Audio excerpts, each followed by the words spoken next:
Darkness has always frightened us. We tell stories of ghosts, demons, witches, and monsters lurking just beyond the glow of the firelight. We lock our doors at night and whisper prayers against the things that move in the shadows. But what if I told you the real monsters don't come from folklore? They walk among us. They smile, shake hands, and blend into the world.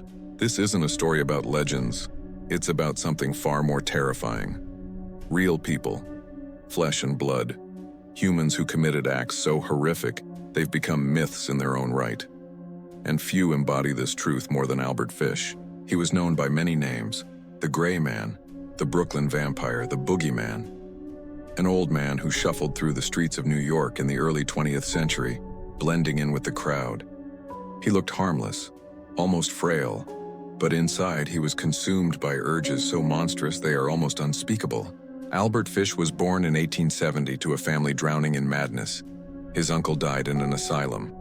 His brother was confined to one for mania. His mother battled hallucinations. And Albert himself, a small, sickly boy, was left to grow up in the shadows of these fractured lives. When his father died suddenly, his mother could no longer care for him, and she placed him in an orphanage. It was here that the darkness took root. The orphanage was brutal, and young Albert was beaten regularly.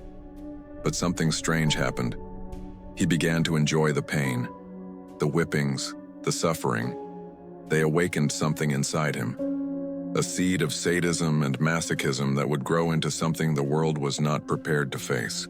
As he aged, Fish became obsessed with the idea of punishment, of pain, of flesh. He read the Bible obsessively, twisting scripture into justification for his desires. He developed fantasies of harming children, of consuming them. And soon, fantasies weren't enough. He would lure children away with promises of food, toys, or small sums of money. Sometimes he posed as a benevolent figure, offering work to desperate families. But his intentions were always the same: to fulfill the horrifying compulsions that dominated his life. The most infamous case came in 1928, when Fish encountered the Budd family. He befriended them, presenting himself as a kind, grandfatherly man, offering their teenage son work on a farm. But it wasn't the boy he wanted. Instead, he turned his gaze toward their 10-year-old daughter, Grace Budd. On a warm June afternoon, Albert Fish convinced the Budds to let Grace accompany him to what he said was a birthday party for his niece. She left with him, dressed in her Sunday best, full of excitement. She never came home. For 6 long years, Grace's disappearance haunted her family. No trace, no clues, no answers. Until one day in 1934, the Budds received a letter written in shaky handwriting, filled with words so grotesque, it is still considered one of the most disturbing documents in criminal history. In it, Albert Fish detailed how he lured Grace away, how he killed her, and how he cooked and consumed parts of her body. The letter was meant as a confession, but also as a taunt, a glimpse into the abyss of Fish's mind. It was this letter that finally led detectives to his door. When police arrived, they found an old, frail man with gray hair and trembling hands. But when they searched his body, they discovered the truth. Albert Fish had inserted dozens of needles into his flesh over the years. Some still remained embedded deep in his pelvis, rusting within him. He was a living canvas of his own torment. In 1936, Albert Fish was executed in the electric chair. Witnesses said he went to his death calmly, even eagerly, as if the final surge of electricity was the culmination of everything he had desired. Albert Fish wasn't just a killer. He was the embodiment of every parent's nightmare. A man who looked like a harmless old neighbor, but who hid the soul of a monster who turned the act of killing into ritual, and whose crimes still echo in the darkest corners of history. But he was only the beginning. Because as horrifying as Albert Fish was, he was far from the only one. And the next man on our journey wouldn't just terrify his community. He would change the very fabric of American horror. If Albert Fish was the shadowy figure lurking in the streets, Ed Gein was the silent terror of the American heartland. His name has become synonymous with horror itself. In fact, his crimes inspired some of the most iconic monsters in film history: Norman Bates in Psycho, Leatherface in the Texas Chainsaw Massacre, and Buffalo Bill in The Silence of the Lambs. But the reality of Ed Gein's life is far more unsettling than fiction could ever dream. Ed was born in 1906 in La Crosse, Wisconsin. His father, George, was a violent alcoholic. But the real force in Ed's life was his mother, Augusta. She was domineering, fanatically religious, and obsessed with sin. To her, women were the root of evil, agents of temptation and corruption. Except, of course, for herself. Augusta controlled every aspect of her sons' lives. She kept them isolated on a remote farm in Plainfield, Wisconsin, forbidding them from making friends, dating, or experiencing the outside world. She preached endlessly about the wickedness of sex, the dangers of women, and the purity of obedience. Ed, quiet and impressionable, absorbed her every word. When Ed's father died in 1940, and later his brother Henry in a mysterious fire that some believe Ed may have caused, it was just him and Augusta left. But when Augusta herself died in 1945, something inside Ed broke. She had been his entire world. With her gone, Ed was utterly alone. But instead of moving on, Ed became obsessed with bringing her back, not her spirit, but her physical presence. And this obsession drove him to acts of unspeakable horror. At first, Ed began grave robbing. He would read obituaries in the local paper, then at night, under the cover of darkness, dig up freshly buried bodies of women who resembled his mother. He would take their corpses back to his farmhouse where he mutilated and experimented with them. But grave robbing wasn't enough. On November 16, 1957, hardware store owner Bernice Worden disappeared. Her son, who also happened to be the local sheriff's deputy, grew suspicious of Ed Gein, who had been one of the last to see her alive. Police went to investigate Ed's farmhouse. What they found inside would haunt them forever. The house was a nightmare come to life. Human skulls used as bowls, chairs upholstered with human skin, a belt made from nipples, masks fashioned from the faces of women, and in a paper bag, Bernice Worden's head. Perhaps the most chilling discovery of all was what Ed had been making. He was carefully stitching together pieces of women's bodies, constructing a suit of skin. A suit he could wear to transform himself into his mother. The press exploded. The Plainfield Ghoul, as he was called, became a legend overnight. His crimes horrified the nation, not just because of their brutality, but because of what they represented. The thin line between ordinary and unimaginable. Neighbors described Ed as shy, polite, even helpful. No one suspected the horrors hiding in that farmhouse. When questioned, Ed admitted his crimes calmly, almost childlike in his tone, as though he didn't fully grasp the enormity of what he had done. Psychiatrists later diagnosed him with schizophrenia and declared him legally insane. He spent the rest of his life in mental institutions until his death in 1984, but Ed's story never died. His crimes birthed some of the darkest legends in American horror, reshaping the way we tell stories about monsters. Because in the end, Ed wasn't a beast from folklore or fiction. He was a quiet man, living in a small town, who turned his grief and madness into nightmares made flesh. And just like Albert Fish, he proved that the most terrifying monsters are the ones we never see coming. But if Ed Gein blurred the line between reality and horror movies, the next man on our journey blurred the line between clown and killer. He was a neighbor, a volunteer, a friendly face at children's parties, and secretly one of the most prolific serial murderers in American history. His name was John Wayne Gacy. If Albert Fish was the boogeyman, and Ed Gein was the inspiration for cinematic horror, then John Wayne Gacy was the killer who shattered America's sense of trust in the people next door. Because Gacy didn't look like a monster. He didn't live in isolation or hide in the shadows. He was a neighbor, a businessman, a community volunteer. He dressed up as a clown at children's parties. And beneath that smiling face was a predator. John Wayne Gacy was born in 1942 in Chicago. His childhood wasn't easy. His father was an abusive alcoholic who beat him regularly and mocked him as weak. Gacy was overweight, suffered from health issues, and struggled to find acceptance. Like many killers before him, he grew up craving approval, and he learned to wear masks to get it. As an adult, Gacy became well-liked. He was active in local politics. He hosted neighborhood barbecues, He entertained children as Pogo the Clown, complete with face paint and balloons. To most, he was a pillar of the community. But behind the mask of normalcy, Gacy was luring young men and boys to his home with promises of work, money, or simply friendship. What they didn't know was that once inside, there was no escape.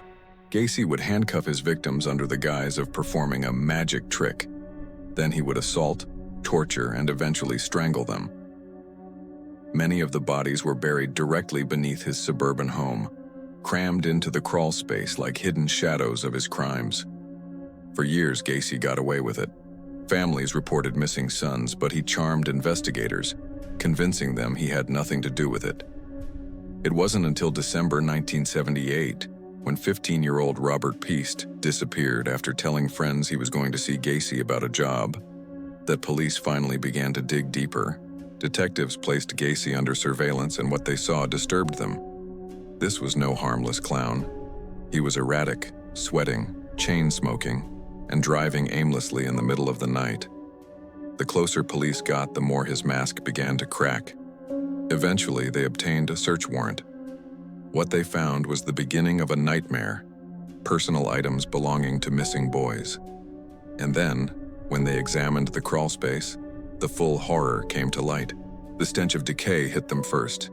Then came the digging, body after body after body. In total, 29 victims were recovered from Gacy's home and property. Others were found dumped in nearby rivers. The sheer scale of his crimes stunned the nation. John Wayne Gacy was arrested and tried for 33 murders. During his trial, his attorneys attempted to plead insanity, but the jury saw through it. He was convicted and sentenced to death. In 1994, he was executed by lethal injection. His final words were chilling in their defiance: "Kiss my ass." What made Gacy so terrifying wasn't just the number of victims or the brutality of his crimes. It was that he lived among ordinary people, laughed with them, shook their hands, and entertained their children, all while hiding dozens of corpses beneath his feet. He was living proof that evil doesn't always look like evil. Sometimes it looks like the friendly neighbor across the street. Sometimes it smiles in face paint. But if Gacy showed us the danger of masks and the horrors of the suburban crawl space, the next man revealed the terror of madness itself. His crimes weren't methodical. They weren't planned. They were eruptions of pure psychosis, fueled by paranoia, delusion, and an unquenchable thirst for blood. He was called the Vampire of Sacramento. His name was Richard Chase. Some killers plan their crimes with cold precision. Others are consumed by madness, their violence spilling out in terrifying, unpredictable waves. Richard Chase was the latter. To the world, he became known as the Vampire of Sacramento. And unlike Gacy's hidden crawl spaces or Gein's secret farmhouse, Chase's crimes were immediate, explosive, and drenched in blood. Richard Trenton Chase was born in 1950 in California. From an early age, he displayed disturbing behaviors that fit the infamous McDonald triad, the three early warning signs often linked to violent psychopaths: fire setting, cruelty to animals, and chronic bedwetting. By the time he was a teenager, he was already slipping away from reality. His home life was turbulent. His parents fought constantly, his father was strict and controlling, and Chase grew increasingly withdrawn. As he got older, his mental health declined. He was diagnosed with paranoid schizophrenia, and his delusions began to shape his world. He became convinced that his blood was turning to dust, that his heart was shrinking, and that the only way to survive was to drink the blood of others. At first, he killed animals: rabbits, dogs, cats. He mutilated them and drank their blood, believing it restored him. But soon, animals weren't enough. His delusions demanded more. In 1977, Sacramento became the hunting ground for Richard Chase's madness. His first victim was Ambrose Griffin, a 51-year-old man shot in a drive-by while helping his wife bring groceries inside. It seemed random, senseless, but it was only the beginning. In January 1978, Chase escalated. He broke into the home of Teresa Wallen, a pregnant woman. What happened next was unspeakable. Chase shot her, then mutilated her body, drinking her blood and using a yogurt container as a makeshift chalice. He desecrated her in ways that left even hardened detectives shaken, but the worst came just days later. Chase entered the home of 38-year-old Evelyn Mirath, who was babysitting her 22-month-old nephew, David. Also present were her 6-year-old son, Jason, and a visiting neighbor, Dan Meredith. Chase shot Dan first, then turned his gun on the others. What followed was a massacre, brutal, frenzied, and ritualistic. Chase murdered them all, mutilating their bodies, drinking their blood, and even cannibalizing parts of them. Baby David's body was taken from the scene, later found discarded in a box behind a church. The crimes horrified Sacramento. People locked their doors, shut their blinds, and whispered about the vampire who stalked their neighborhoods. Chase wasn't methodical like Gacy, or secretive like Gein. He was pure chaos, driven by the delusion that only blood could save him. Police finally caught him thanks to a tip. A woman recognized him from composite sketches and his strange behavior in her neighborhood. When officers arrived at his apartment, what they found confirmed their worst fears. The walls and floors were stained with blood. Inside his refrigerator were animal remains and human organs wrapped in tinfoil. Chase was arrested without resistance. During his trial, his defense attempted to plead insanity, but unlike Ed Gein, Chase was found guilty of 6 counts of murder. He was sentenced to death. But in 1980, before his execution could be carried out, he overdosed on antidepressants in his cell, ending his own life. Richard Chase wasn't like the others. He didn't wear masks, didn't charm, didn't hide. He was the nightmare of pure psychosis, a man whose delusions turned him into something inhuman. A real-life vampire who left behind a trail of carnage that Sacramento would never forget. But if Richard Chase embodied madness, the next killer was something else entirely. He wasn't insane, at least not in the clinical sense. He was calculating, intelligent, and cruel. He wanted attention, he wanted power, and he wanted the world to know his name, even as he hid it behind a mask of symbols. He was, and still is, one of America's most enduring mysteries, the Zodiac Killer. By the late 1960s, America was already in turmoil. The Vietnam War, assassinations, protests, and cultural upheaval had shaken the nation's sense of safety. But in Northern California, another shadow was rising, one that would come to embody fear itself. Unlike Albert Fish, who hid behind frailty, or John Wayne Gacy, who wore a clown's smile, the Zodiac Killer wore something else: mystery. His crimes weren't just murders, they were performances, staged for maximum terror, and the audience was an entire nation. The Zodiac's confirmed spree began in December 1968. 2 teenagers, David Faraday and Betty Lou Jensen, were parked on a lover's lane in Vallejo, California. A car pulled up beside them. Shots rang out. Betty Lou died instantly. David succumbed to his wounds shortly after. It seemed like a senseless attack. But the killer wasn't done. 7 months later, in July 1969, Darlene Ferrin and Mike Mageau were sitting in a parked car when a man approached with a flashlight and gun. He opened fire. Darlene died. Mike survived, but badly injured. Soon after, a letter arrived at the Vallejo Times-Herald. It was handwritten, mocking, and chilling. The writer claimed responsibility for the murders and signed it with a symbol, a circle with a cross through it, the Zodiac. This was only the beginning. Over the next several years, the Zodiac would kill or claim to kill multiple victims. Some survived, like Brian Hartnell, who recounted how the killer approached him and his girlfriend Cecilia Shepard while wearing a bizarre hood marked with the same crosshair symbol. He tied them up, stabbed them repeatedly, and left them for dead. Brian survived. Cecilia did not. But the murders were only half the terror. What made the Zodiac unforgettable were his letters, dozens of them, sent to newspapers and police, filled with taunts, threats, and cryptic ciphers. In these letters, he bragged about his crimes, mocked investigators, and promised more violence if his messages weren't published on the front page. The ciphers themselves became a national obsession. Some were cracked, others remain unsolved to this day. The first, decoded by a schoolteacher and his wife, contained a chilling message: "I like killing people because it is so much fun." The Zodiac claimed dozens of victims, though only a handful have been officially linked to him. His letters suggested a man who wanted power, attention, and control, a man who turned murder into a stage play and the press into his unwilling collaborators. Police chased countless leads. Suspects ranged from local oddballs to respected professionals. The most infamous was Arthur Lee Allen, a convicted sex offender who matched several descriptions and was heavily investigated. But despite mountains of circumstantial evidence, no case was ever made against him. And that is the heart of the Zodiac's terror. He was never caught. His letters abruptly stopped in the mid-1970s, and his identity remains a mystery. Over half a century later, theories still swirl. Some believe he died. Some believe he blended back into society. Others think he may still be alive today, watching, waiting, laughing at how he fooled everyone. The Zodiac Killer wasn't the most prolific murderer.